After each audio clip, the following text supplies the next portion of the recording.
Are Germans really so serious and reserved? Is it true that Germans are rude? Why are there so many rules and regulations in Germany? Are Germans good English speakers? How is the education system different between the US and Germany? Do Germans actually drink so much beer and eat so much meat? What is the tipping culture and customer service like? Do Germans actually have 30 days of holiday? Why are Germans so environmentally conscious? What are some cultural differences that I, as an American, should be aware about Germans? How do Germans view Americans? Hi everyone and welcome to Pop Parade. My name is Robert and today I'm filming from Croatia. We are currently 1 week on holiday in Istria, so the northern part of Croatia near the coast. We're in a little cottage, it's nice. However, you might hear a little bit of background noise every now and then. There's unfortunately construction in the village that we're staying in, so hopefully you won't notice it, but unfortunately nothing we can do about it. Today we're going to be talking about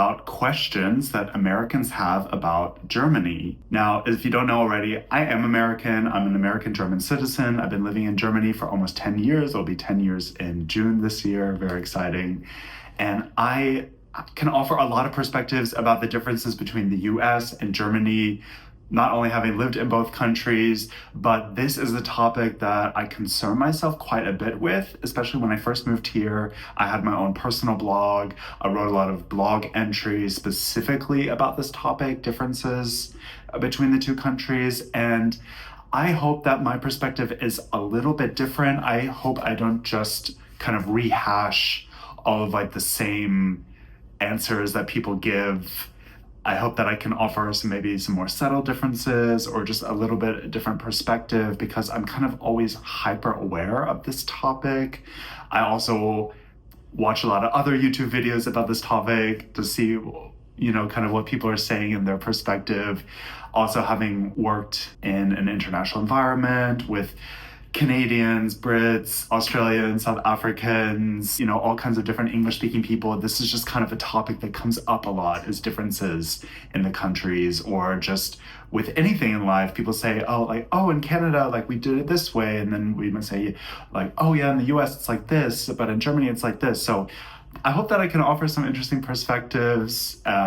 If you agree or disagree with anything, really curious to know kind of about your perspective. And of course, this is my perspective. Everyone, has their own confrontations with German culture, what they experience, what their neighbors, coworkers, friends, culture, where they're living, regional differences, all these kind of things come into play. So again, this is just my perspective. You might have lived something completely different, and that's okay. And that's kind of why we're talking about this, because people are so different. Different cultures are different. Everyone has different perspectives. We don't want to just lump people into boxes, think about stereotypes, all these kind of things. So that's also kind of my goal with this video a little bit, is to break down some stereotypes, because I think some stereotypes, about any culture, of course, they're based in some realities, but then oftentimes it's like broad generalizations or maybe just completely not true. So then let's dive right in. So first question that Americans have about Germans: are Germans really so serious and reserved? I'm gonna just put out a blanket answer and say no. This is definitely very much a stereotype. I think the reason why people think this is because always that first encounter with people. So when you're meeting a stranger or meeting someone for the first time, maybe a friend of a friend, maybe you're at a house party and are being introduced to people, that very first moment is where Germans might tend to be more reserved compared to Americans. So the reason for this is typically Germans need to kind of unlock a person first before they open up. So when you're first meeting someone, you're not going to just necessarily start talking about deep topics about your life or divulging a lot of personal information.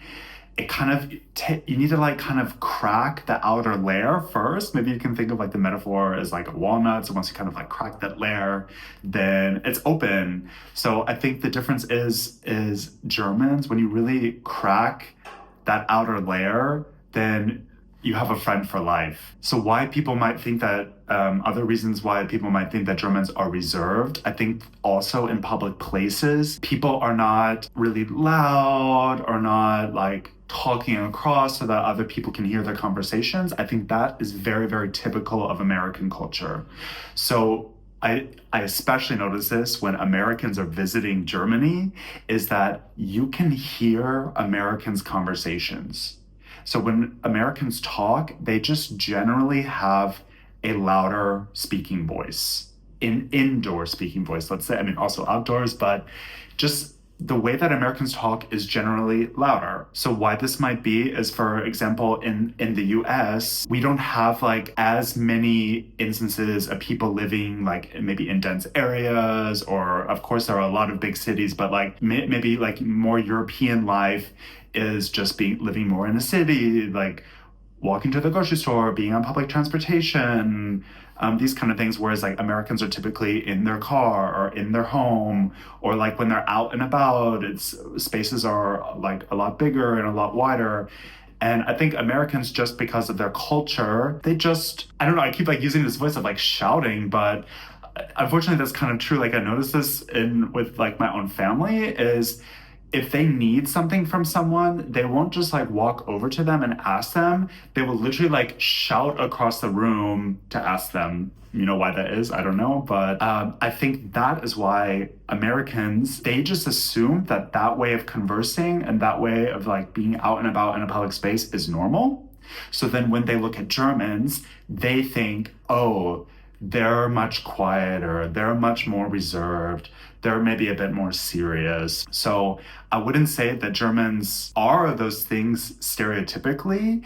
It's just that compared to Americans, then by all means, and they absolutely are, and then probably a lot of other cultures as well. I mean, you can maybe think of some other cultures where people are also like a bit more loud. So for example, one time I was like in a plane from the US to Italy, and the Italians were literally like talking the whole time, and like people were trying to sleep, and you know, like, so just because it's Europe doesn't mean that everyone's that way. Maybe more of a northern kind of European culture is to be a bit like more quieter in public spaces, not shouting, or when you're talking with someone, you don't want other people to hear your conversations. That might be considered rude, or it's really just a thing about privacy, I would say. And I'm going to get to that very soon about Germans and privacy. But if I'm talking to my friend, I don't want everyone around me to hear what we're talking about necessarily. So I think that's why Americans think that Germans are reserved, is just because Americans are not reserved. So I think that's mainly the reason why. So then serious, I think also Americans typically smile a lot when they talk. Americans often try to be very like crack jokes a lot, or like be funny with people, or like always kind of like optimistic, happy, positive. Whereas, not to say that Germans are none of those things at all, but again, we're talking often in public spaces around strangers. So like for Germans, if you're sitting on public transit, you know, they're more just concerned about, I'm sitting here, I'm in a public space, you know, I'm just gonna maybe do something on my phone, read a book, stare out the window, whatever. But Americans maybe just think like, oh, no one here is smiling, no one's talking, people are very quiet, people are very reserved. Whereas like in the US, especially with interactions among strangers, people are just a lot more quick to come into conversation with strangers. And often that results in some kind of small talk. We'll also get to small talk in a little bit, because that's often a big comparison between the US and Germany. But I wouldn't say that Germans are necessarily like more serious. So again, I think the reason why maybe Americans think this is because Americans are actually less reserved, less serious with strangers, with their friends in public spaces, whatever. So they again look at Germans and think, oh wow, they're super serious because they're not doing the same things that I'm doing. Also, maybe some reasons why people think this, and I mean, maybe you could say that this is a reason why Germans are more serious, is because Germans, especially when you're having a conversation with someone, you're typically really focused and attentive on that person and more likely to engage with them a bit more. So if you're, for example, at a house party, you may really stand there and talk to someone for, I don't know, 30, 45 minutes without like moving on to the next person. Whereas I would say what's more typical of an American house party is you spend, a couple minutes here and there, and then suddenly like you're jumping over here, talking to that person, and then you're shouting across the room to that person. And there's just like a lot more mixing with Americans. Like I think in my own family, Christmas, sometimes with 30 people, it can be kind of overwhelming to talk with 30 people. So you maybe just get less time with each person. So you're kind of jumping around a bit more. But I find in general, Americans move on from conversation very easily. In the US, maybe you're having like a normal or maybe even more serious conversation. It's so much easier for Americans just to end the conversation and move on, or literally move away from the space, or like find an exit. Whereas I feel like when Germans have a conversation, they tend to finish that conversation. Or if for any reason someone needs to butt in, they like might apologize and be like, I'm so sorry, but I need this person right now. Then maybe you come back and finish a conversation. But Americans are okay with just talking to people and moving on very abruptly. So when Germans are having a conversation, they also are more likely to be seated around a table, or, especially if there's people they haven't seen in a long time, to like really spend time with them and engage with them. Whereas I find even within my own family in the US, I live abroad. I unfortunately don't get to see my family a lot. People are like super interested, they're really happy to see me, but I don't find that people really stand there and have long conversations with me. It's just kind of like, hey, how are you? How's Germany? How's life? Like, what are you doing for work? How's your dog? All these kind of things. But then they're just very quick to like move on, which sometimes I don't like, because I often think like, wow, I don't see you a lot. Like I would really like to catch up and, really dive a bit deeper and not just talk about some superficial things, and they're just like suddenly gone. I don't know. Like I said, but when you're with Christmas with 30 people, it's just kind of the dynamic. So it's not a good or a bad thing, but it's just something that I notice. Or also differences, like when I'm with my family in the US, people are more typically standing up and moving around a lot more. American homes are a bit more open, so you kind of have like the kitchen and like a living area, so you can like stand up and get a drink and come back and just more easily talk with people across the room because it's a bit more open. Whereas in Germany, like the kitchen is usually separate, the living room is separate, people are more likely to be perhaps sitting around a table or like kind of more in groups, for example. So they're just more likely to stay together because the effort to like get up from a table requires more effort than if you're just already all standing up and mingling and moving around. Then it's just a different dynamic. So why might Germans be considered more serious is because they typically talk about a topic for longer and kind of like give it more attention. So whereas in the US, like, which is somewhat of a taboo, but say you do want to talk about a very particular political topic, Americans might just talk about it for a few minutes, but Germans may be likely to really like dive deep and talk about it for 10 minutes or kind of get everyone's opinion around them. So just a different way of conversing. Again, not each way is different. No way is better, but it's a difference. So I think that's why Americans think Germans are more serious, is because their conversation is actually less serious. Not to say that German conversation is more serious. So again, I think it's more Americans don't really realize kind of their own culture or how that they do things is different. They tend to think that the way that they do things is just kind of the way that the world works. Maybe because I think the reason why this is because Americans don't travel to other countries as much, whereas especially in Europe and Germany, I mean, Germany's in the center of Europe. It's so easy just in a couple hours to be in another country. Germans are also world travelers. So even if you're a child, it's really common, summer holidays that you maybe go to like Spain, France, Italy, Greece, wherever with your family, and you're just from a younger age exposed to different countries. So you often see how other cultures work. Whereas America is a huge country. I think I read a statistic, only 1/4 of Americans have a passport. So Americans are more likely to make domestic holidays. And again, so like the US is so big, but I would say the cultural differences are not so big geographically. So for example, I grew up every year going to Florida. I'm from Georgia. So, we would drive 6 hours But in the US, 6-hour drive is not very long. Whereas in Germany, driving 6 hours, you're in a completely different country, a completely different culture. You're just exposed to more countries and cultures, I think, living in Germany. So you see, okay, oh, well, like people in Spain behave this way, people in Italy act this way. It's just a more common understanding of kind of like how different cultures work, how the world works, how people are different. Whereas I find that Americans typically just think, this is how my family does it, this is how the US works. They just kind of assume that that's how the world operates. So when they then travel, they're kind of always comparing the culture to themselves, but sometimes with like a negative light. So the reason I'm saying that is actually I think Americans are often more extreme when it comes to their societal norms and behaviors, whereas Germans, of course there are differences, but maybe on like a more normal scale. So Americans looking kind of like from the outside in, they then see this big jump, and that's maybe why they make those conclusions. So next point, is it true that Germans are rude? I'm gonna go ahead and say no. So why might people think this?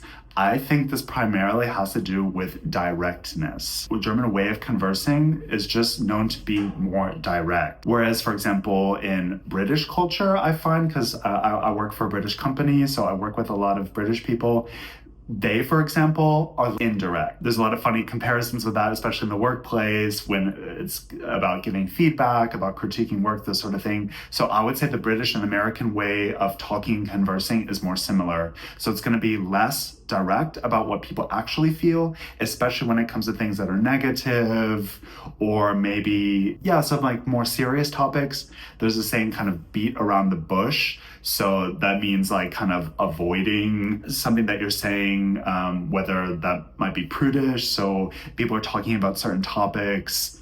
Americans might just kind of allude to them, but not actually say what they mean, or it might give a little bit indication. You kind of have to just assume like, oh, okay, I know what they're trying to say. Or I find with my British colleagues, like they might say one thing and you just have to know, okay, like when they say this, it actually means this. So you can kind of like interpret the way that they might give critique, for example. When Germans give critique, it's just going to be more the cold, hard truth, I guess. There's no beating around the bush. There's no being subtle. They're just going to come right out and say it, because why not? Like, if that's my opinion, if you're asking me my opinion, I'm going to give you my opinion the way that I believe that that is. Or if we're going to have a feedback session at work and we're going to go over critique, I'm going to go over those points. I'm not going to like try to make everything like twisted in a way to like not hurt your feelings. I mean, not to say that giving feedback in Germany hurts people's feelings, not at all, but just when when push comes to shove, when you want an answer from me or you want to know my opinion, Germans are going to tell it like it is.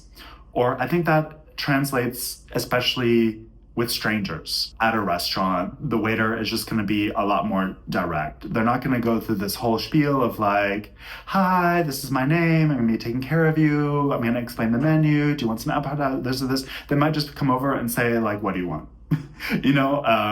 We're going to get to tipping culture and service culture in a little bit, but that's just one example. Like they're just asking, what would you like to eat? But for an American, they might think like, well, they didn't like introduce themselves, they didn't say hello, they didn't do this whole greeting, they didn't explain the menu, all this kind of stuff. So Americans interpret that as rudeness. But for Germans, it's just very matter of fact. So do you see the difference? I think also maybe instances where I've seen that is with neighbors. So I can think of an example. One time I was shoveling snow and there was like really in one night, like 1 meter of snow, maybe like 2 or 3 feet of snow in one night. And so it was a lot to shovel.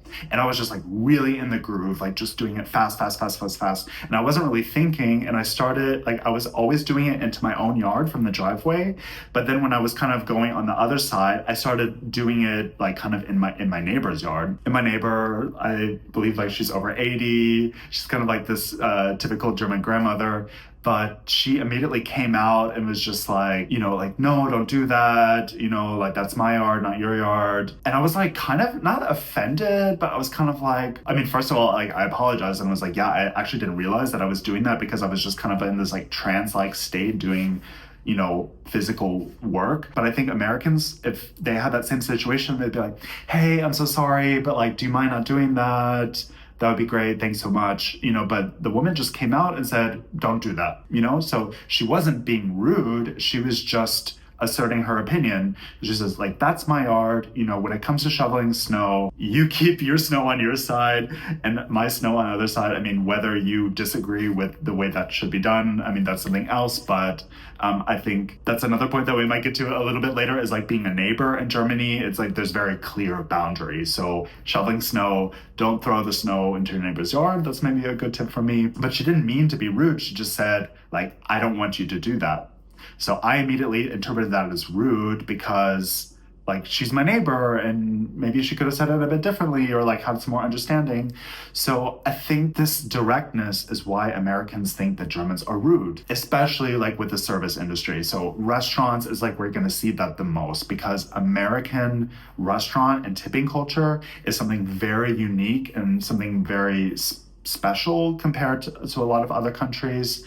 So Americans perceive it that way because that's, the American service industry, it's just how it is in America. So when you don't have that, anything less service, any kind of service less than that is going to be seen as rude or bad customer service or whatever. And it's not meant to be, it's just a different way of doing that. Okay, next question. Why are there so many rules and regulations in Germany? This is another thing that kind of comes up a lot, I think, when talking about the two countries, is people like to say Germans love to follow the rules. That is true. It's not like we sit there and like, oh, I read all these rules, like I get off on like, let me follow the rules because that's like what you should do. So it's not really that, it's just more of like, there are a reason why there are rules for a particular time and place. The difference is, I find Americans typically like to break the rules or think that the rules don't apply to them. So again, it's not so much of like, oh, Germans love following rules. I think it's more that Americans like breaking the rules or kind of maybe finding workarounds, or they just don't really care,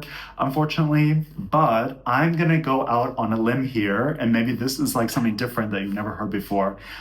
I stand by the fact that America actually has more rules. I mean, maybe not, like when it comes to building, like we can agree, like building a house in Germany, there's gonna be so many huge books on just like how to build stairs, on what materials to use, like whatever.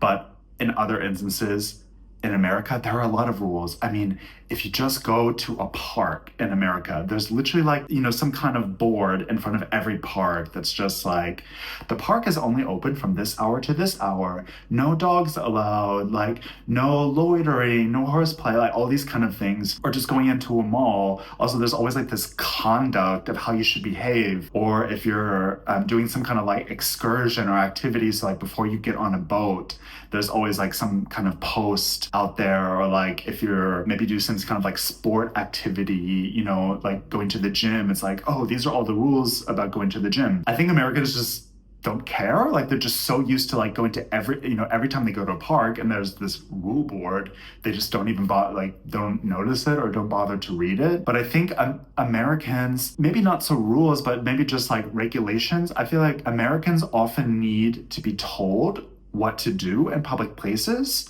So like when you're in the airport, there's always people like, you need to wait in the line, like scoot up or hold on to the handrail on the escalator. There's like always something kind of talking to you, like especially in waiting in line, like being in public places. I don't really know why that is. It's like, I also noticed this within my family. Like one time we were at a family reunion and we went whitewater rafting. And like we got out of the car and it was like there was a person that's like, okay, like everyone walk this way and then grab this and then you need to go here. And then like someone in my family is literally like, okay, like where am I? Where am I going? Like what do I do? Like she literally said that. Whereas like in Germany, it's just kind of like people would be expected, okay, walk straight and like you'll figure it out yourself. And oh, you'll see like there's a cashier. Maybe I should go wait in line. Like Americans need to be kind of like directed. I don't know why that is. So more points to that. I think also Germans really value order and consistency. So it's just kind of like this collective idea of like, this is the way that we do things. This is what really works. This is really efficient. This is really excellent the way that we develop this. So these rules and regulations kind of support that, so to speak. So Germans are known for efficiency. So for example, when they find a way that things work, a super efficient and great way of working, they want to maintain that status quo. So I think a lot of people, when they also think about rules and regulations in Germany, they automatically think of bureaucracy. So yes, in Germany, there's a lot of bureaucracy. So what is that exactly? Like, there's a lot of paperwork, a lot of formalities. If you're maybe applying for something, you need to always show all kinds of like identification and proof and documents, and again, more and more paperwork, all these kind of things, a lot of like support. So yes, in Germany, especially when it comes to bureaucracy, yes, there are a lot of rules and regulations. And like I said, when it comes to topics such as like building, applications, I don't know, renovations, yeah, anything related to your car, I don't know, like all of these sort of dealing with offices, so to speak, or companies within each other, yes, there are a lot more rules and regulations. So I think where this is also coming from in Germany is that because the German language is such a specific language, the German language also follows a lot of rules, whereas English tends to have more exceptions to rules. Or they might have some rules, but then they say, okay, here are like the 10 exceptions why this actually doesn't apply. Whereas the German language is a lot more standard in following kind of like a certain kind of structure. And if you know anything about kind of like linguistics and culture and how the brain works, so basically language dictates culture. And that's literally because the way that you think and speak and read and understand language, your brain is doing all of that. And that kind of then interprets how you act and behave in the world. So because the German language has a lot of words, the language follows a lot of rules, it's very structured, there's a lot of big words, there's a lot of grammar, there's all kinds of different cases, there's the 3 genders, all these kind of things. That then translates into being very methodical, being very structured, being very thorough. So because the language is like that, that's also kind of how the culture is. Whereas other cultures, you know, they might have languages that are the language is more romantic or more conversational. So like in English, talk about just kind of everyday things and your feelings. It's just like a lot lighter and easier. So maybe that's also translating with bureaucracy. It's a bit more laid back in English-speaking places. So that's, I think, where this German structure, rule following kind of comes in, is actually due to the language. Okay, so now that we're talking about language, the next question is, are Germans good English speakers? To answer this question, I'm going to say yes and no. And I think the biggest reason is because like Germany is the biggest country in Europe, or is like the most populated country in Europe. People are more likely to just go about their everyday just speaking German. Whereas other countries, like let's take the Netherlands or Sweden, for example, they have a much smaller population and size of their country. So they more go about their lives saying, well, we don't expect people to learn Dutch or Swedish. So like we need to learn English. Or just like as a tourist, they would never expect in Sweden that tourists would know Swedish. So it's just like a priority that they speak English because they know like no one's gonna learn Swedish, so we need to know English. Whereas in Germany, it's a bigger country, the media, books, all of this kind of thing is much more widespread. Then you have other countries like Austria and Switzerland, parts of Switzerland that speak German. Also in Eastern Europe, a lot of people speak German, especially because of history. So before the modern borders where they were today, Germany was a lot bigger. So especially that's sprawled out a bit more into Eastern Europe. So you still have a lot of German-speaking communities in Eastern Europe, for example. Or in Eastern Europe, they just say, well, when we're teaching a second language, maybe you're more likely to come in contact with someone that's German speaking as opposed to English speaking. So maybe if we think like after World War II until like kind of now this like modern technological era, that, for example, East Germans we're more likely to always go to like the Czech Republic or Hungary for, for countries due to travel reasons on holiday. So in Eastern European countries, they just know, okay, like Germans are coming here, so we learn German. Or they may be more likely to go travel to Germany on holiday than to go somewhere where people are speaking English. So German is just a very widespread language. I mean, and even not even within Europe. Like I've been to Egypt. I was there for 2 weeks before, and everywhere I went, people spoke German. And I know a lot of Egyptians learn either German or French in school, of course, English as well. But especially because of tourism, like I could go to Egypt and get around fine with German. And like that was crazy to me. But just knowing German gets you a lot in the world, I would say, or at least like in a certain part of the world. Or I just think of other countries, yeah, like maybe Thailand, there's just a lot of Germans going there. So maybe in the hospitality industry, like people just also happen to speak German, not only English. Also, I think there's kind of like a difference in the schooling system. So yes, like in Germany, people are learning English. And like when we talk about now in a modern society, I think it's really changed. So young people today are more likely to know English. They're more likely to watch shows, for example, in English language, or because of Instagram, TikTok, Snapchat, or whatever. English is just a lot more around. We live in a more international world. They're just more likely to come into contact with English. But then when I think of like, for example, my in-laws and their generation, like, yes, they also learned English in school, but that was, maybe 40 years ago. I don't know at this point, 40, 50 years ago. So yeah, they maybe learned it, but like with any language, if you don't use it, you lose it. Or if also on your everyday kind of life as just like a normal German citizen, not working in a particular industry, you're just not so likely to maybe come in contact with English speakers. So of course, like if you're working in a hotel or like a restaurant in the city center, you're more likely to kind of come into contact with tourists. But if you're just kind of like an everyday office worker working for a German company, unless you're working kind of in an international setting, like when would you need to use English on a kind of day-to-day basis? So I think that's the difference is, especially an older generation and other countries, they really still have all of their English language skills, whereas that same generation in Germany, they've kind of lost them, unfortunately. So why this also is, and I think this is a major significant point, is that in Germany, the media is heavily dominated by the German language. And the biggest example of this is with synchronization. So as we all know, like Hollywood, American shows, movies is kind of like very dominant around the world. So a lot of those Hollywood movies come to Europe, of course, at least, most of the big ones. In Germany, they literally have voice actors that dub the speaking into the German language. And they are so good at it that they even try to make the mouths match as close as possible. I've noticed in other countries, for example, in Italy, where maybe it's more half-half, they dub some and also use subtitles. But in Italy, I noticed the mouths are way less likely to match up. So you might hear the Italian language, but it's just kind of like pasted over the video.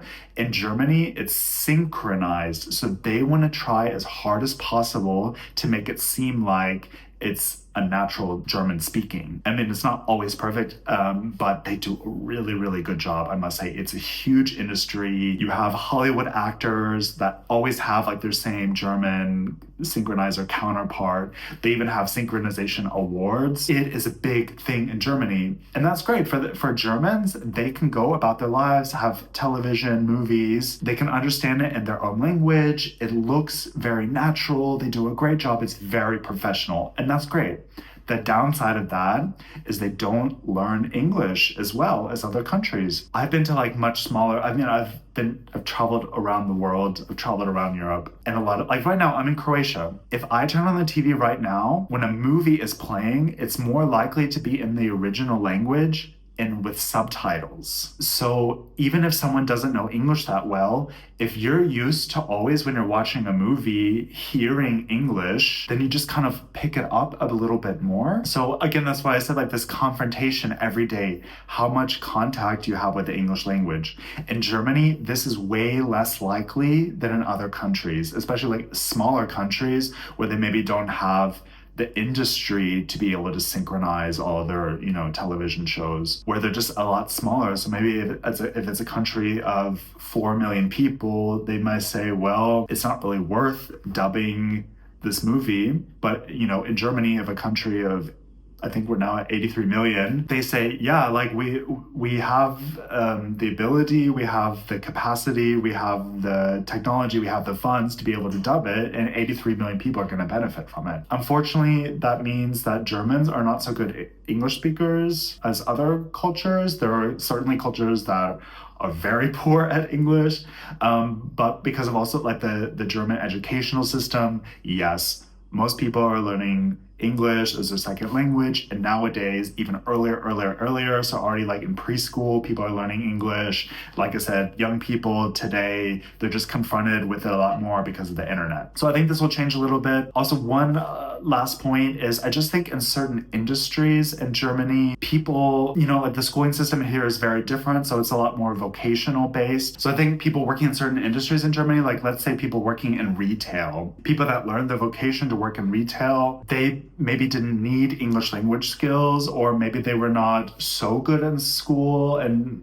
didn't really keep up with their English. So then you have tourists coming into Germany, and then they go to these retail stores and find like, wow, they really don't speak English. Whereas like if they went to some holiday location in Southern Europe where they really heavily rely on tourism, then like pretty much everyone is speaking English, or else they just wouldn't be able to get by as easily. So I find I often have friends that visit Germany and they kind of comment, they're like, people don't know English so well. And yeah, I think that just is typical of certain industries here in Germany, whereas in other cultures, maybe where they're dependent a lot more on tourism, you're going to find English is a lot more widespread. So because I just brought up education, let's now move on to a question regarding the education system. So the question is, how is the education system different between the US and Germany? I would say it's very, very different and quite complicated.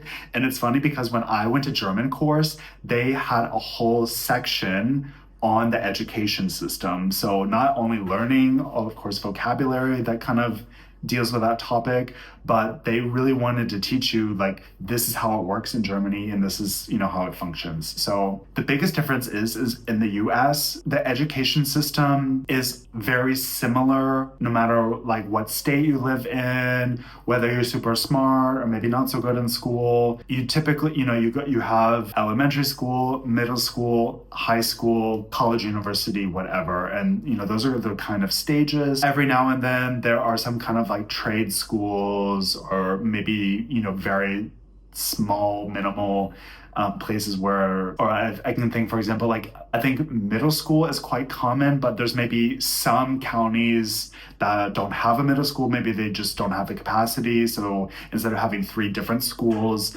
they just have 2 because they don't have as many teachers or have as many buildings or whatever. In Germany, there's a lot of different paths that you can take. So this is the biggest difference, is in Germany, depending upon your abilities, what you want to study, how good you are in school, what your parents decide for you, these sort of things, they more determine your fate or your path that you're going to go down the education system. But that might sound like you're really locked into something, and that's not true, because there are then within all of those different paths, then kind of like sub-paths. So let me explain this a little bit. At a certain point in German schooling, everyone, I would say elementary school, like that's quite typical. Germans go to elementary school. But then at some point, they need to make a decision between 3 different kind of high schools. So there's, for example, Hauptschule, Realschule, and Gymnasium. So Hauptschule, this is more for people that want to go into certain industries that are maybe more focused on learning a trade or a craft,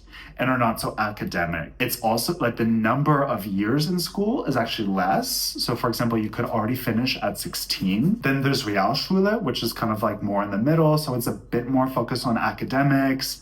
But if you go to Realschule, you're not going to just suddenly become a doctor. It's just not going to be possible. So Realschule is really good because like you might be decent in school, you may not be exceptional, you might not be extremely academic, but you're not then kind of like lumped in with people who don't care about school or just aren't gonna do well. So it's a really nice middle ground for people just to get like a very good education to go on to work in all kinds of jobs, all kinds of industries, and really succeed in life. So then there's gymnasium, which is reserved for like the more smart students, the more academic students, the students that want to go on to certain professions and careers. You need to go to gymnasium and to be able to do this. The problem is that, gymnasium is the school that people think like, oh, that's where the smart kids go. Like, I need to strive to get into gymnasium. There's really like a push from parents to push their kids to go into gymnasium when actually maybe they really shouldn't. Maybe they'd be a lot more beneficial going to a Realschule and being around kind of like-minded students. So this is a bit problematic as well because there's just like this push, like, oh, I want my kid to go to gymnasium, but it's not always the right choice. So yes, there are all these three systems, and you might think like, oh, that's not so good because if like you go to Hauptschule, then what, you can only work in certain professions your whole life and you're locked into that. So no, as I said, there's kind of like then these sub steps. So even if you go to Hauptschule until you're 16, there's then options for schools after that to then kind of like a transitional school maybe, or you might then go to like this next school for 1 or 2 years. For example, if you really say like, years 12 to 14, I was not so good in school. I didn't care. I didn't study. I didn't do my homework. But then later in life, like I really discovered a passion for learning and I want to do better. So then there's an opportunity to then kind of then go to the next step, learn more, kind of get caught up, and then you can kind of then maybe go on to like further education down the line. So you're not always so locked in. So there's kind of like, there's like a lot of different paths, I would say. And I think that's great because first of all, everyone learns, on a different speed, a different pace, different subject matter. You just might not be good in one subject, and that's okay. So then you have the ability to then kind of take what you learned and expand on that. So it's not to say that if you go to one school, you're locked into that school and those kind of professions. There's a lot more opportunity to then kind of like jump around or just like take the next years to kind of then transition to kind of like the next step. So in the US, I feel like this doesn't happen. It's just kind of like you go to high school, you're either good going to college or you're not. And there's not so much help for people, especially with, like I said, people learn kind of at different paces, and if you can't keep up with your peers in the US, you're generally penalized for that, or you're just not going to do so well. You're not going to maybe get into a good college. So in Germany, because they realized this and realized, okay, there's also certain industries where like maybe you don't need to know a lot about science or math or about English or history or whatever. So then you have the opportunity to go to a school where you could really just focus more on the subject matter that you need to, and then accordingly go on to that profession. So I think Germany prepares students to really enter the workforce a lot better than the US. Also within the university system, so there's then kind of two groups. There's like the word Universität, a university, and this is really a lot more like academics, studying, a lot more like theory, whereas then there's Hochschule, which is a lot more based on like learning a lot more specifics or like learning practicalities. So for example, like you could technically study engineering at both the university and at the Hochschule, but the way that they teach that is going to be very different, and then the kind of job that you might get, because there's all different kinds of engineering, that might vary as well.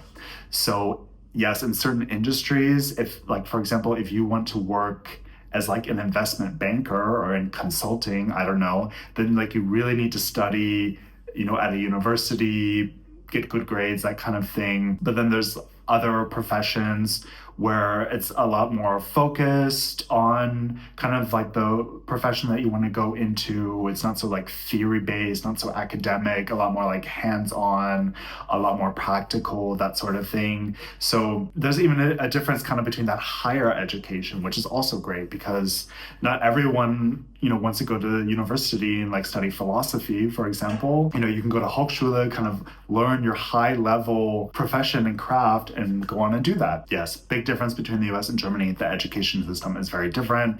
I could also do a whole video on this. I mean, I didn't really study up on that before I did this video, so I can't speak of all of the intricacies of it right now, but big difference there. So next question that Americans might have is about the eating culture.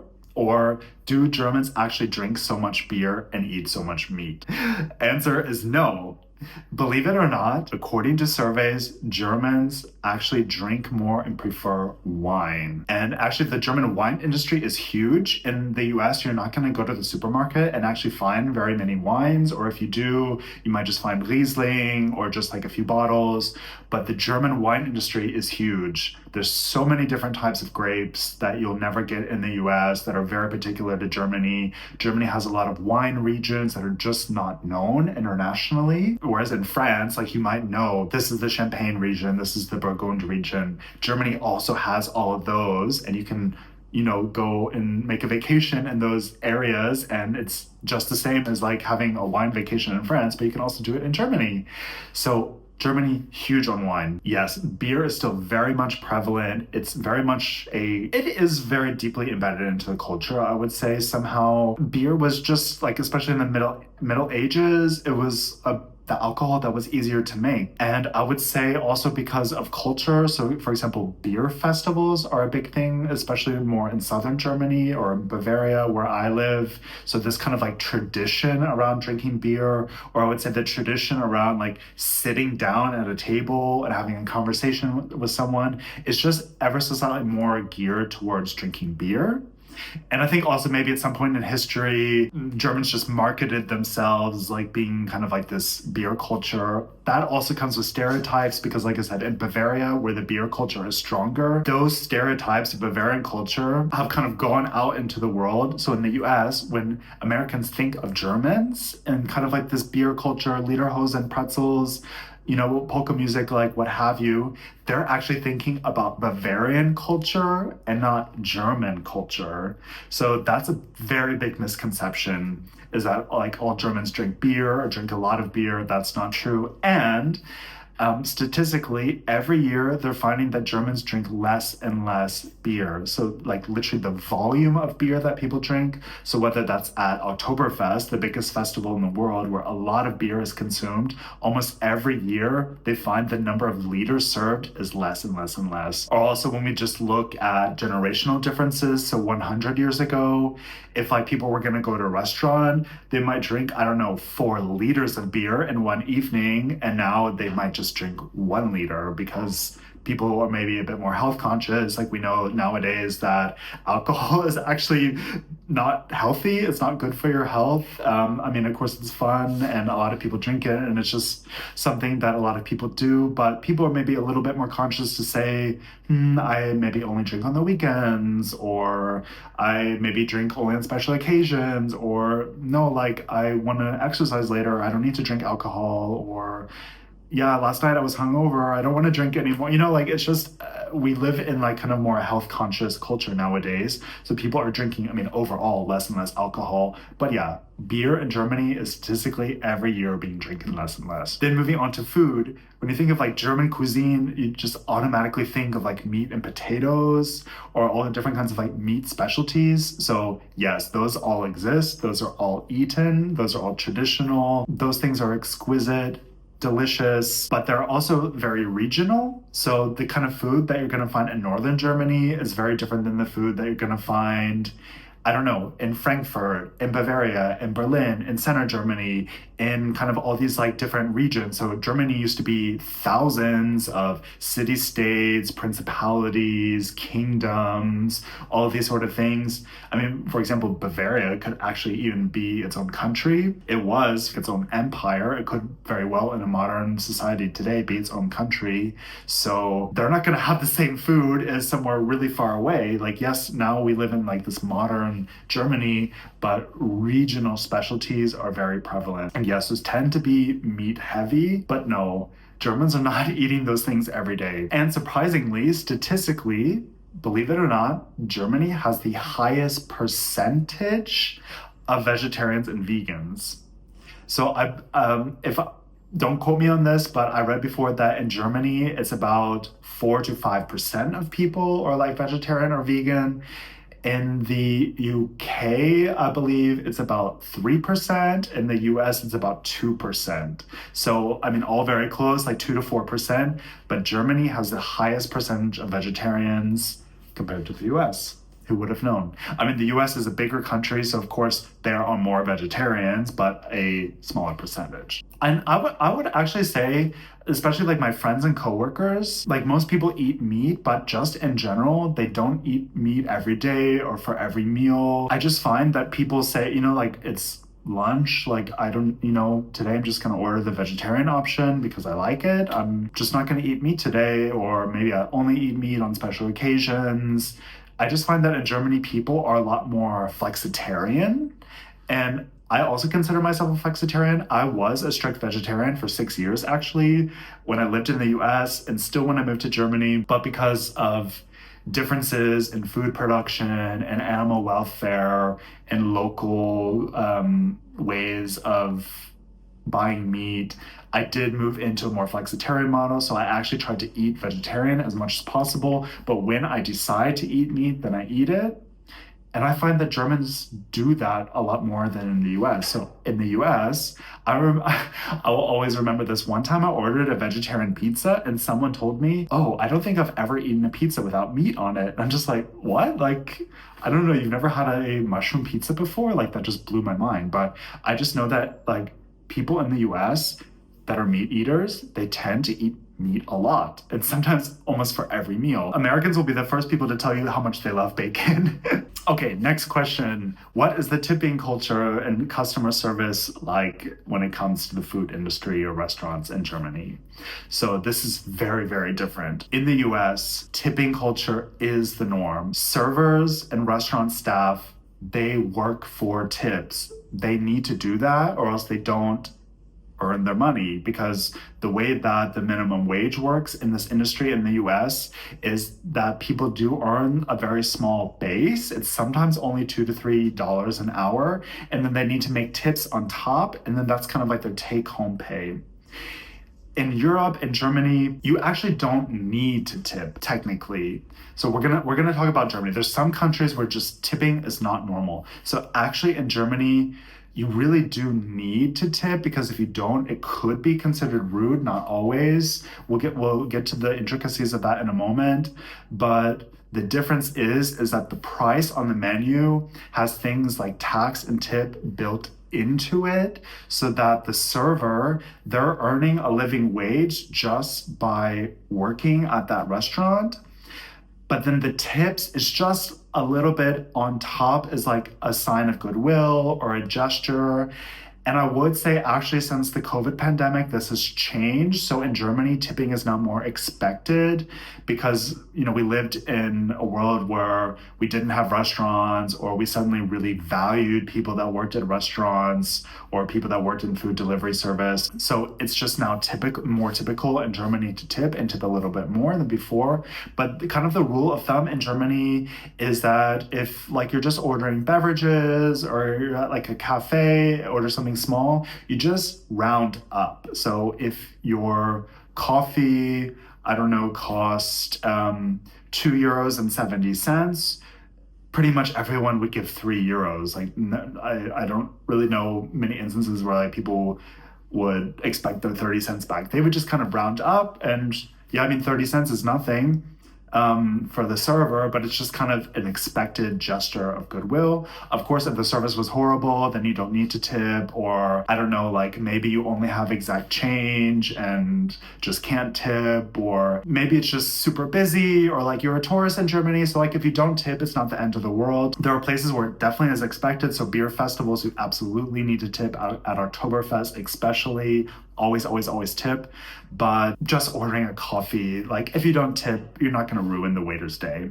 But in the US, if you don't tip, this is really, really bad. The servers will probably get upset. There's like always these viral videos of like people ordering $100 at a restaurant and tipping really bad. And the problem is that just means that the server doesn't earn a living wage. So what that translates to is customer service and kind of like this service industry. So in the US, the waiter's goal is, I'm going to be as nice as possible. I'm going to try my hardest. I'm going to do everything that I need to do to make sure that I get a good tip, or a tip at all, so that I can live my life and afford what I need, to buy in life.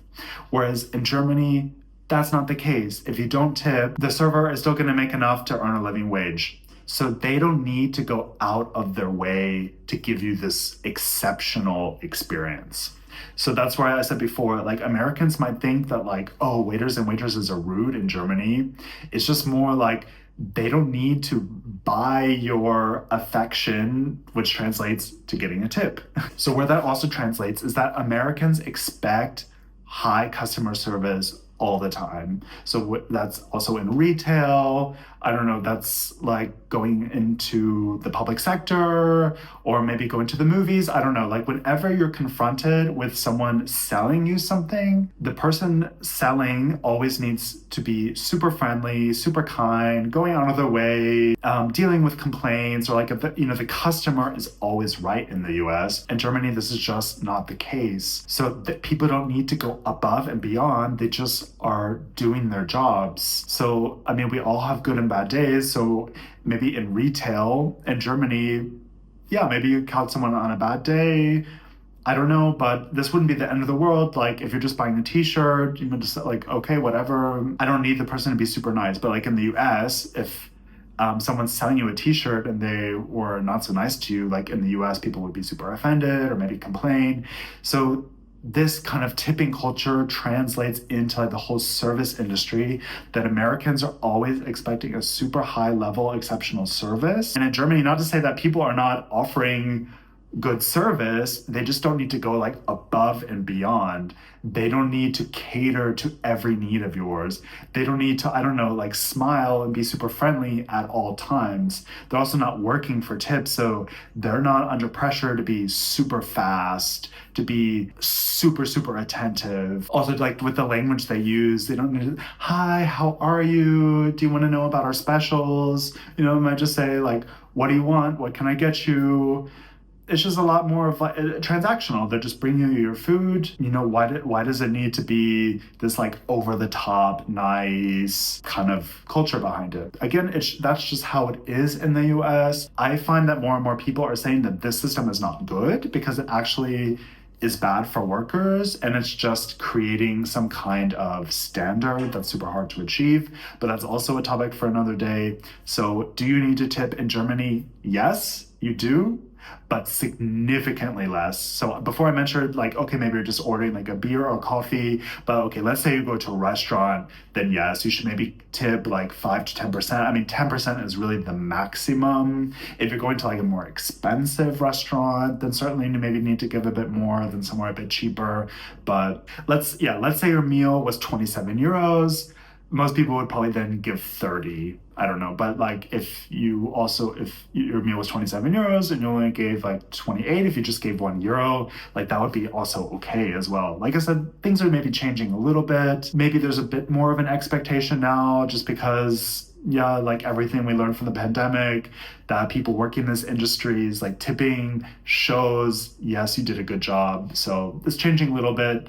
So do you need to tip in Germany? Yes, but also no. So now tying into this a little bit with like the workforce. So next question is, do Germans actually have 30 days of holiday? Yes, it's very typical that in Germany you have 30 vacation days every year. There might be like sometimes it's ever so slightly less. Like I think the first job that I had in Germany, it was 28 days. But I think after you worked there 2 years and you got 29, and then it maybe went up to 30 after a while.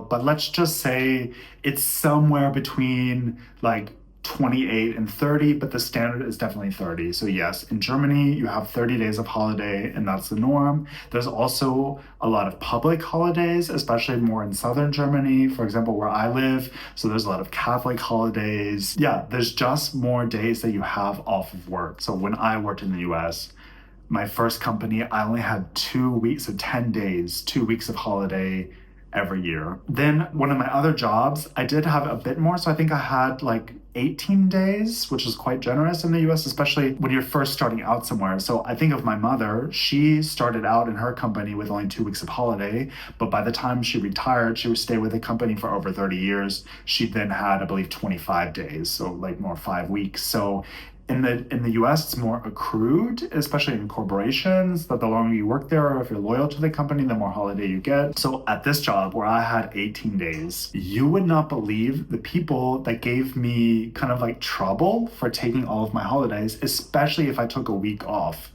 So in the US, it's less likely that people would take a full week or two off. They would more likely only use like a few days, maybe take a long weekend or use 2 or 3 days. I also knew people that just didn't use all of their holidays. And I always thought that was so absurd. I'm like, you have the holidays, you are entitled to them, take them, use them. But people are sometimes in the US afraid to take holiday.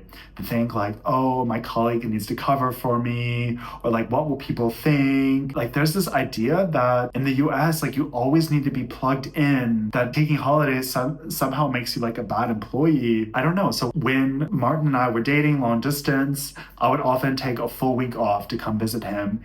And I would sometimes like get some comments from my colleagues like, oh, you're going away for a week? Are you? Like, yeah, I'm going to be here working still. And I always thought that was so absurd, especially because then I was used to like more of the German system, having learned about it. So big difference between Germany and the US is work-life balance.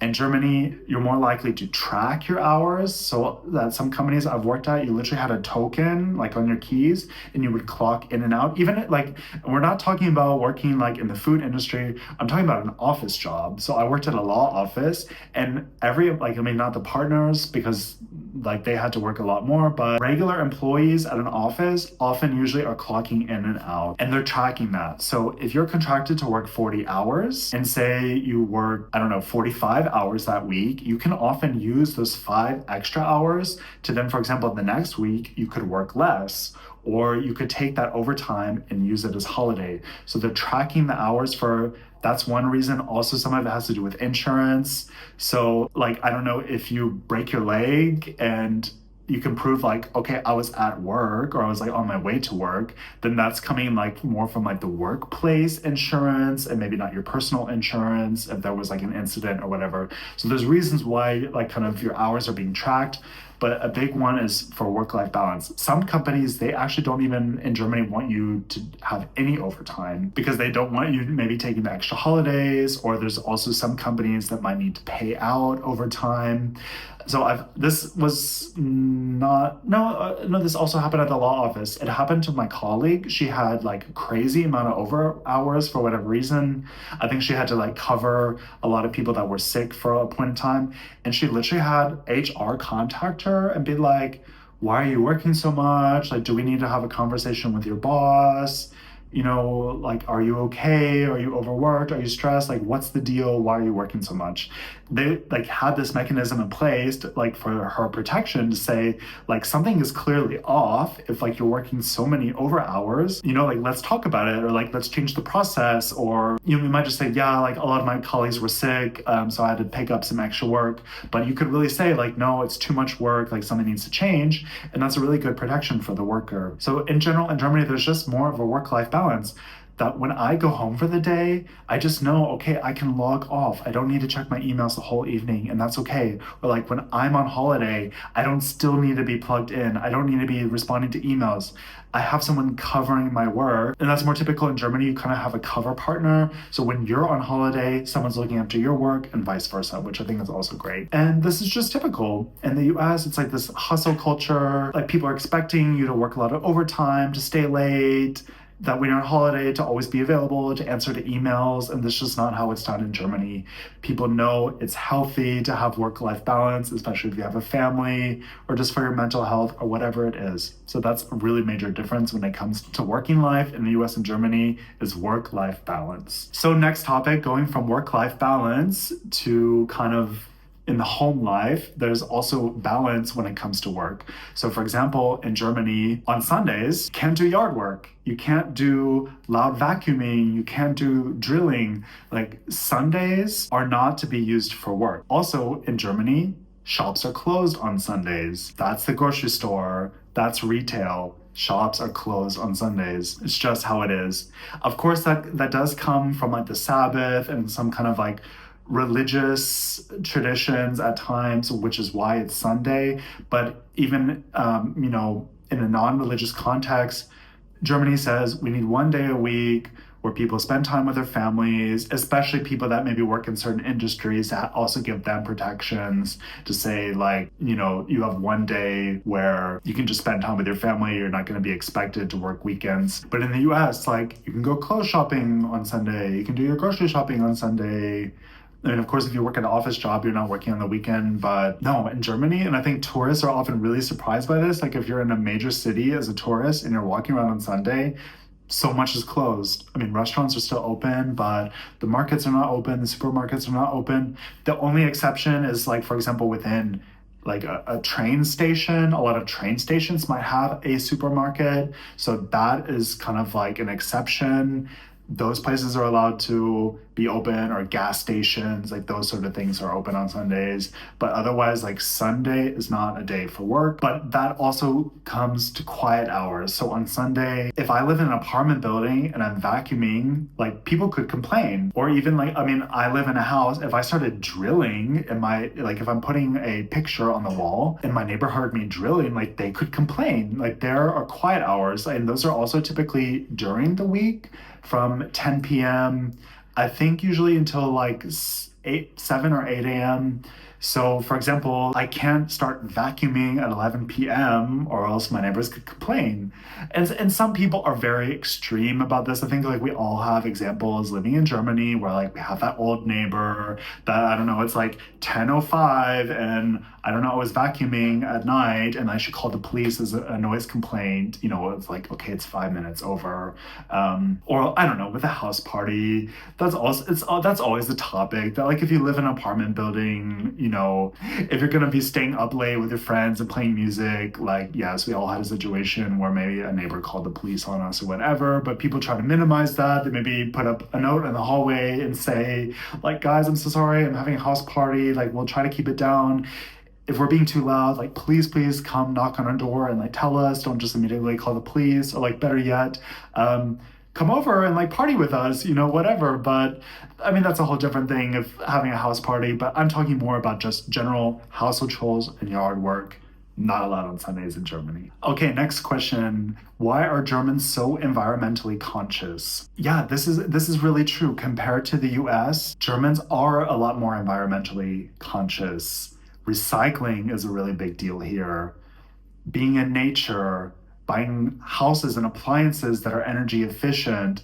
These are really big topics in Germany. In the US, people just don't really care. They use a lot of air conditioning. Americans maybe aren't compelled to recycle. I mean, I don't necessarily know where this is coming from and, like, why Germans are so environmentally conscious compared to other cultures. I think a big part of it is just the awareness of it. So because of, like, Germans being very meticulous and methodical, so when it comes to appliances, they just list, like, if you buy this washing machine, this model is a lot more energy efficient compared to this one. So what does that mean? That you pay less money for energy costs. Or if you buy this house, it's a bit older, so you might have to pay more to heat the house compared to this house. But I think just in general about the environment, like, Germans spend a lot more time in nature compared to Americans. I think especially young kids in the schooling system, kids are learning a lot more about, like, plants and trees. There's even some preschools where they literally, like, go out into the forest. Just in general, because,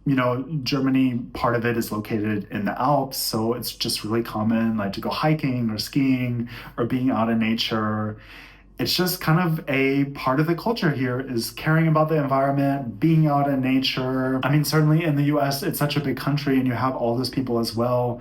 But like I said, people are not necessarily thinking, like, oh, if I buy this appliance, how energy efficient is it? Or Americans, they might live somewhere hot and it's just super normal to always have the air conditioning running.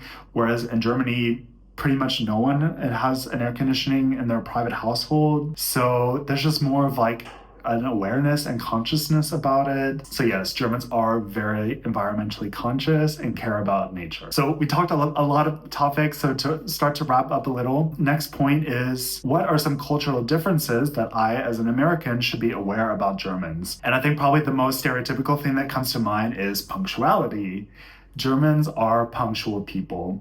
That if you say let's meet at this time, there's an expectation that you show up at that time. Or that, for example, if you're hosting people and you say, it starts at 7 p.m. There is an expectation that you arrive very close to that time. I mean, of course, like there's maybe a little bit of like a grace period, or if you just communicate like, hey, I'm running late, or hey, I need to put my kids to bed, I can't make it right away. Like that's fine. But I think in the US, the time is just more of a suggestion. And there are also a lot more, within the US, there are a lot more different cultures. So I know, for example, in maybe more Hispanic culture, that is maybe a bit more relaxed, that if you say, hey, come over at 1 p.m. and if they show up at 2, it's just like not a big deal. But in Germany, this is very important. Punctuality is important.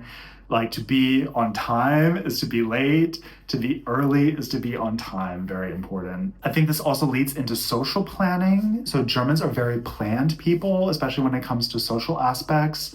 So it's very typical to plan something way in advance socially. So I know from experience, like with my friend, I'm now in my 30s, some people have kids, some people are busy, whatever it is. It might be common with my friends, like for us to look in our calendar and say, hey, like let's meet up in 2 or 3 months at this date and this time, and like we put it in our calendar. Whereas in the US, this never, ever, ever happened. Like for me, spontaneous meetups are the normal in the US. So it was just super common to text friends, be like, hey, do you want to go out tonight? Or just to like put out a mass text to people and say, hey, whoever wants to show up can. And that's typically normal. Like no, in Germany, people are very planned. It's very common to set a date and a time way in advance. And of course, like life comes up, like those appointments can always be moved. But then when it's moved, it's like, okay, here's the time and place that we're moving it to. In the US, it's just a lot more relaxed. If someone shows up late, it's not such a big deal.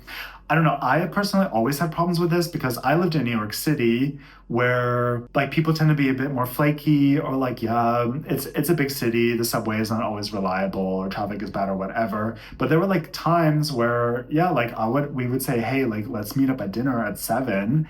And I would literally like sit outside of the restaurant for an hour waiting for people to show up. Or like people would text me like, hey, yeah, I'm running 15 minutes late. And they were actually like 30, 45 minutes late. I don't know. So I always kind of had a problem with this because I always valued my time, or especially like waiting around for people. I hate that, especially like waiting in front of a restaurant where there's nothing to do. I don't know. So I always had a problem with this. Like if it's someone showing up at my house, it's maybe not a big deal, but no, in Germany, this is a no-go. Don't be late, especially in the professional world. Don't be late. But if you're going to be late, then just always communicate that. And yeah, value people's time, please. So I think the next cultural difference that Americans should be aware of about Germans is formality. So in Germany, for example, titles are very important. So if someone's a doctor or has some sort of qualification, you always address them as doctor and then their last name. Or it's funny because in German you also can say like Mr. Doctor and then the last name. So you would say like Herr Doktor. So titles are like very important, like not just academic, but it's this respect. So if someone has a title, that's just how you address them. Another thing is German has the formal and informal grammar. So for example, if you meet a stranger, you typically address them in the formal context, especially in the workplace. There's a little bit of regional differences as well. So like in Bavaria, where I live, you're more likely to actually use the informal in certain, like I would say if you're meeting a stranger on the street, you could just use the informal and people may not care too much. But yeah, in the workplace, like if someone is calling me and they're a service provider, you would pretty much always use the formal. And this is important because it allows you to actually keep a little bit of distance between yourself from people, so especially your colleagues. As we said before, like Germans are less likely to open up to people as quickly or to people that are maybe not their close friends or family. So what this means is basically if I'm addressing someone, I would say Mr. or Mrs. and then their last name. I wouldn't call them by their first name. But so also in Germany, the grammar then changes. So like the endings of verbs change based on whether you're using formal or informal. So this is very important in Germany. And it's funny because people always have like these stories about like, oh yeah, this person allowed me to not be formal with them anymore, but like for this person they didn't. So in Germany you can offer to say, okay, we don't need to use the formal anymore, we can now switch to the informal. And like I said, there's funny stories maybe with like a colleague that for a certain person, like the colleague said, yeah, like we can be on a first name basis, but for someone else, they didn't offer that. Or I had a friend tell me she had someone like actually flirting with her, but they were still using like the formal the whole time. And she just thought this like absurd. Like if you're gonna flirt with me, like we can at least call each other by our first names. I don't know. And then there's of course like awkward situations where maybe you choose to use the formal and they reply in the informal or vice versa. So you kind of just need to read the room, read the situation, use your best judgment. Maybe always go for the formal first, and then you always have the ability to switch to the informal, but it can be kind of awkward if you choose the informal and then the other person still uses the formal. It might be awkward if you choose to use the informal version and they keep using the formal version, and that just creates like kind of an awkward situation, and then you need to revert back to the formal. So yeah, these formalities are very important, not only for the German language, but for German culture as well. So now for the last question is, how do Germans view Americans? And this is something that comes up with me a lot because I am an American. So I often, I'm curious to know about Germans' opinions about Americans. Have they been to the US before? Have they come in contact with a lot of Americans? And I always find actually the perception that Germans have about Americans to be quite good. So you always hear that Americans are friendly, Americans are very open. That I think it's usually like those first times meeting people when you have interactions with strangers. Americans are usually always smiling and let's say, hey, how are you? And I mean, how are you doesn't mean they actually want to know how are you. It actually doesn't mean hi, how are you? Like, how are you in this moment? It's just kind of also a way of saying hello. But just this kind of light conversation and just being friendly and open with people. And it's not very serious. It's not very deep. Not to say that I think that's a big misconception. A lot of people say like, oh, Americans, have a lot of small talk. That means that they are not deep people or that they are superficial. So no, I mean, that's like not the goal of it. It's just a different way of conversing. So whereas like Germans, they really want to talk about deep topics. They want to converse a lot more about a subject. Americans are just likely to talk only a little bit about certain topics and move on very quickly. So it doesn't need to go as deep. It doesn't mean that Americans are not sincere or superficial people. It's just more of a way of conversing. So Germans are always going to say, those things about Americans, but I think that's when it always starts to then go in a different direction. It's like they might still say like, oh wow, in America, like things are so big and things are super comfortable, and oh wow, you have all those big cars and all those big supermarkets, all those big malls, those sort of things. So kind of like, yeah, like being out in the world is maybe more fun and exciting, and you have those big cities like, I don't know, Las Vegas, where everything is possible. I mean, Americans love to talk about like this freedom, like people think, wow, anything is possible. I don't know. But then Germans, other than that, they start to get very critical of Americans. Well, not Americans themselves, but like kind of American systems and government. So things that are going to come up is education, like why is education so expensive in the US? Like in Germany, it's free.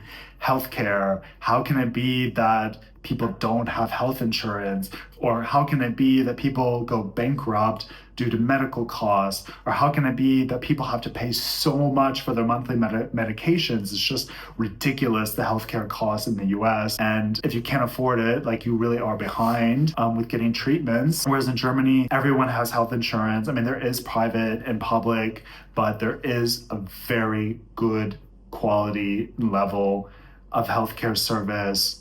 If you need medications, they're not going to break the bank. If you have cancer, you're not going to have to, spend all of your life savings to get treatment. So I think that's always a big point for Germans is like, why do you pay so much for healthcare? Why do you pay so much for education? Then things come up like, oh, why do Americans have so many guns? Why is there so much like violence and crime? Or things like city planning, like why in America does everyone need to have a car? Like why is it so hard to get around without a car? Why are cities not built and developed more for to be pedestrian friendly or bike friendly or like whatever it is? Then things like I don't know, like fashion. Germans might say like why are Americans always kind of running around in like sports clothes or sweatpants? I think it's just Americans are a bit more relaxed with that, or because sports is just a very big thing in the US. So it's just really typical if you're running to the supermarket, you might just throw on like some gym shorts and a t-shirt.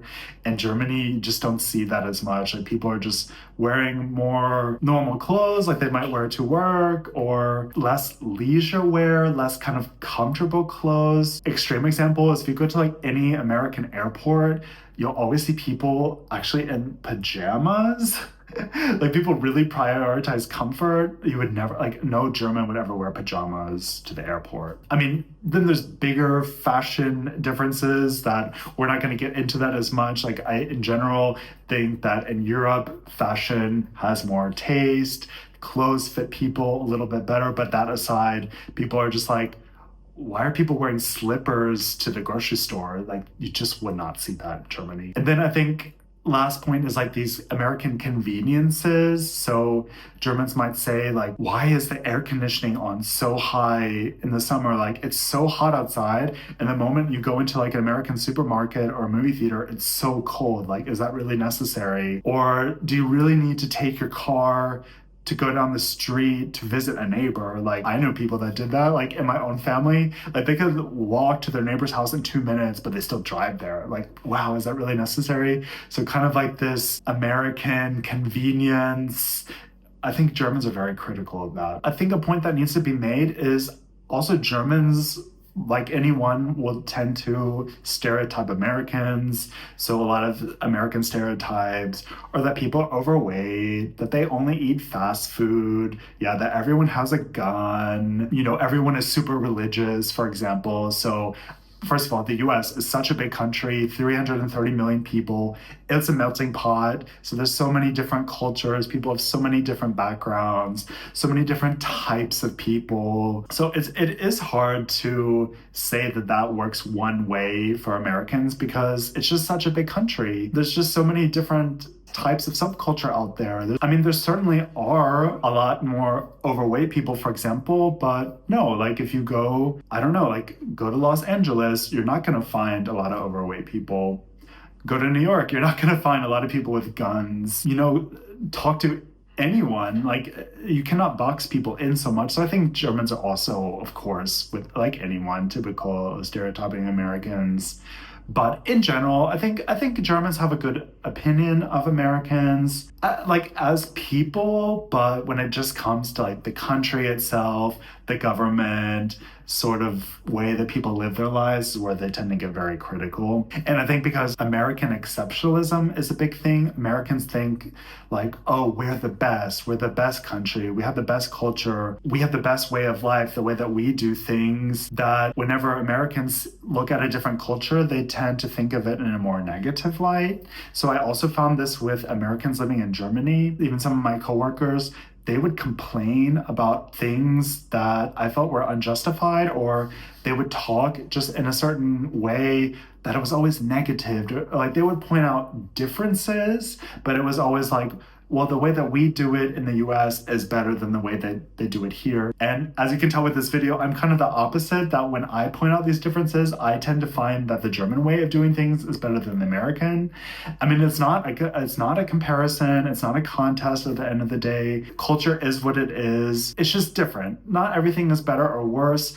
But that aside, I think America did things for a long time that were maybe quite good and exceptional. Now there's maybe some kind of decline, and where I think in Europe things work a lot better. So like I said, for example, the education system or the healthcare system, it's like, wow, like actually in America things are not so good. There is a lot of inequality. There are things that don't work so well. And I think Americans could learn a lot if they could be a bit more critical of themselves and not always project to other cultures that oh, just because it's different the way that we do things, it's automatically a bad thing or a negative thing. So that's what I really hope you take away from this video is when you're examining other cultures, just because it's different doesn't mean that it's bad. I also hope that you learned a little bit of interesting insight about some of these topics. I didn't want to just keep it very basic, like, oh, Germans are very efficient, punctual, direct, and just kind of leave it at that. I hope that I could give you a bit more context, the reason why these things might be,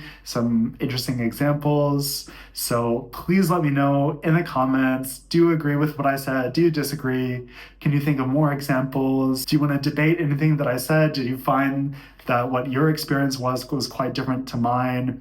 Of course, my experience in living in Munich, living in Bavaria is going to be very different than maybe someone living in northern Germany. So I'm really interested in what you have to say. Thank you so much for watching this video. Please comment and subscribe and stay tuned for more exciting content from Paarparade.